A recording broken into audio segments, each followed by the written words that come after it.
तमाम बातें, और मैं इरेगुलर हो रहा था, विदाउट पे हो रहा था। तो एक दिन मैंने जाके अपने जो पर्सनल मैनेजर थे, बहुत अच्छे इंसान थे, उनको मैंने ऑफर दिया कि सर ऐसा करिए कि इरेगुलरिटीज पे मुझे सस्पेंड कर दीजिए, इस पे अगर कोई खर्चा पानी है तो वो भी मैं करने के लिए तैयार हूं। उन्होंने जाके अपने जोनल मैनेजर से कह दिया कि बॉस तो कह रहा सस्पेंड कर दो, उसको तो डर ही नहीं है। तो जोनल मैनेजर ने कहा कि कुछ भी हो जाए उसको सस्पेंड मत करना, नहीं तो और काम करेगा और बिजनेस करेगा। ये बातें उनकी जो पीए थे, मेरा दोस्त था, उसने सुना कि मुझको बता दिया कि बॉस तुम कुछ भी कर लो, सस्पेंड तो होने वाले नहीं हो। और क्या था, मैं और टेढ़ा हो गया। मैं देर से आता था, 1 घंटा 2 घंटा बैठता था और मैं कहता था कि मैं जा रहा हूं। वो कहते ये कोई तरीका है, तो हमने सस्पेंड कर दीजिए। वो सस्पेंड करते नहीं थे और मेरा इसी बीच में बिजनेस चलने लगा।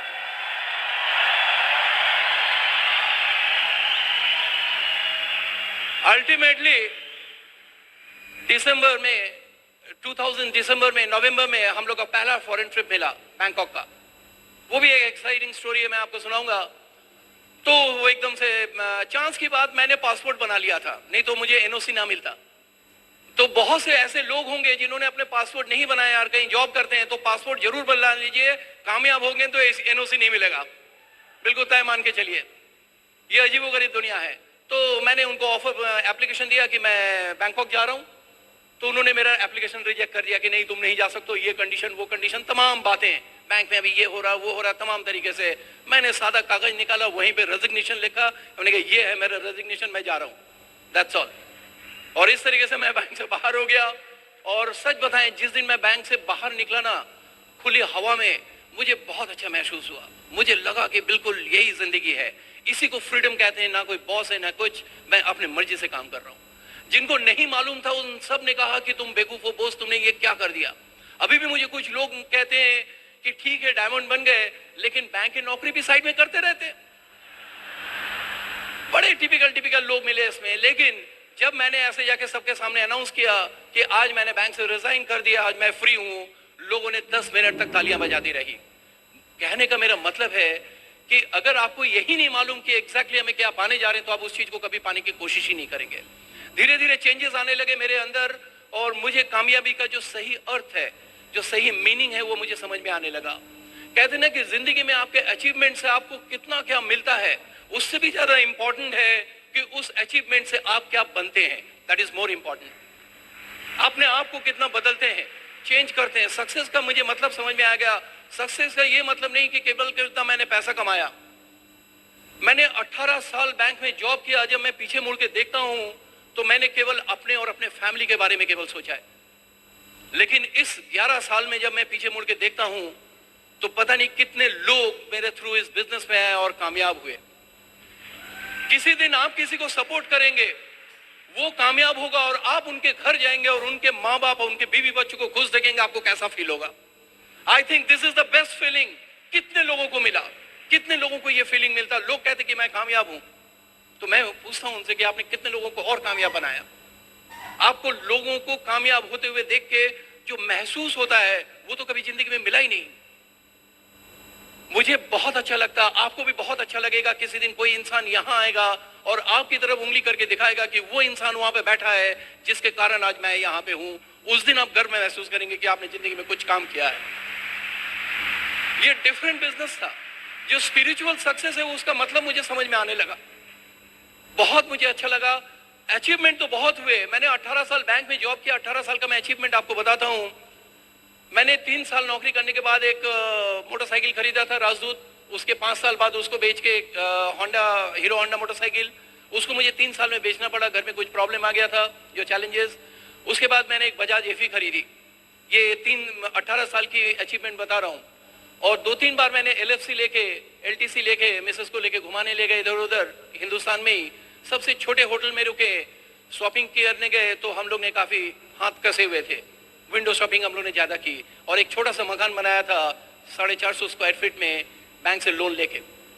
ये मेरी अचीवमेंट है 18 साल की। और 11 साल में हमने क्या किया, आज हमारे पास एक मकान है जिसका लोन उस मकान से ज्यादा बड़ा है, डबल है। 5-6 हजार स्क्वायर फीट में मेरा मकान है, जिसमें 5,500 तो प्लिंथ एरिया है, जिसमें स्विमिंग पूल है, अपना पर्सनल होम थिएटर है जहां पे बैठ के हम लोग पिक्चर देखते हैं। हर इन बच्चों के लिए, हर एक के लिए अलग कमरे हैं।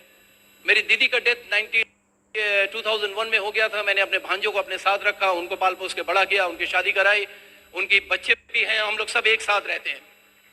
और सच बताएं, अगर ये बिजनेस नहीं होता, ये एटीट्यूड नहीं होता, तो मैं शायद उनको रख ना पाता।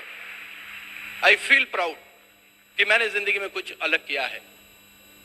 मैंने 99 में सबसे पहली गाड़ी खरीदी मैटिज, उसके 2 साल बाद होंडा सिटी। सारा जो झगड़ा बैंक में हुआ वहीं से हुआ था। जब होंडा सिटी से बैंक जाते थे, हमारे जनरल मैनेजर एम्बेसडर से आते थे और मैं होंडा सिटी से, सारा झगड़ा वहीं से स्टार्ट हुआ था। उसके 2 साल बाद स्कॉर्पियो, उसके 2 साल बाद स्विफ्ट, और अभी अभी डायमंड बनने के बाद एक नई चमचमाती काले रंग की जो अभी आपने देखा SX4, ये हमने लिया। ये 5 साल की अचीवमेंट, ये 10 साल की अचीवमेंट बता रहा हूं आपको। 2000 से लेके अब तक जितने भी फॉरेन ट्रिप्स वहां भी गए, और अपने पैसे से भी कई बार हम लोग मॉरिशस वगैरह घूमने गए। साथ में तमाम कुछ और भी बातें हुई जो मैं आपसे शेयर करूंगा। जो सबसे बड़ी चीज हुई, कहते ना कि सक्सेस हैज ए कॉस्ट, उसे पाने के लिए आपको कुछ ना कुछ पे करना पड़ेगा। मेरे साथ भी ऐसा हुआ, और अनजाने में ऊपर वाले आपके टेस्ट लेंगे। अगर आपकी दिशा सही है तो आप अनजाने में उससे पास हो जाएंगे। तो मेरे साथ भी ऐसा हुआ। एक हादसा हुआ था जो मेरा लाइफ का मे भी टर्निंग पॉइंट बना।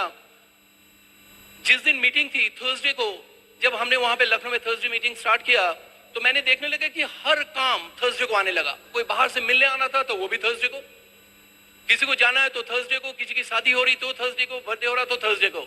तो मुझे लगा कि मैं इसको चेंज करके वेडनेसडे कर दूं।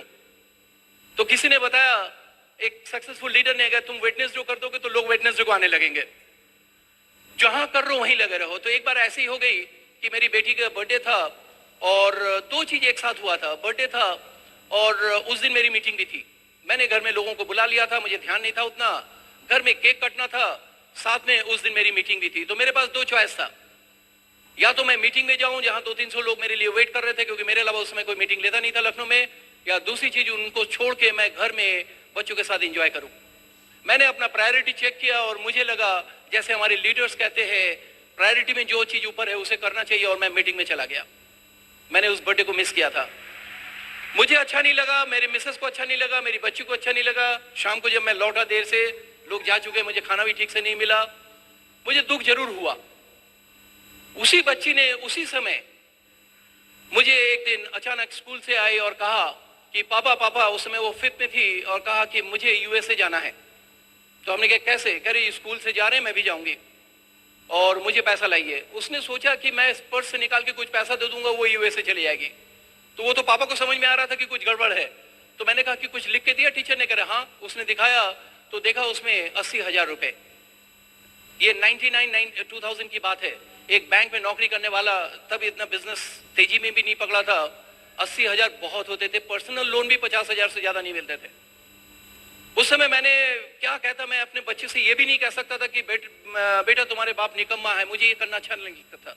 तो मैंने उसको फुसलाने की कोशिश की। मैंने कहा कि बेटी अभी तुम बहुत छोटी हो, बड़ी हो जाओ, तुम्हें USA क्यों पूरी दुनिया घुमा देंगे। शायद ये जवाब उसको सेटिस्फाई नहीं किया, और बेटी ने तुरंत कहा कि पापा इसका मतलब हम तो कभी विदेश जा ही नहीं पाएंगे।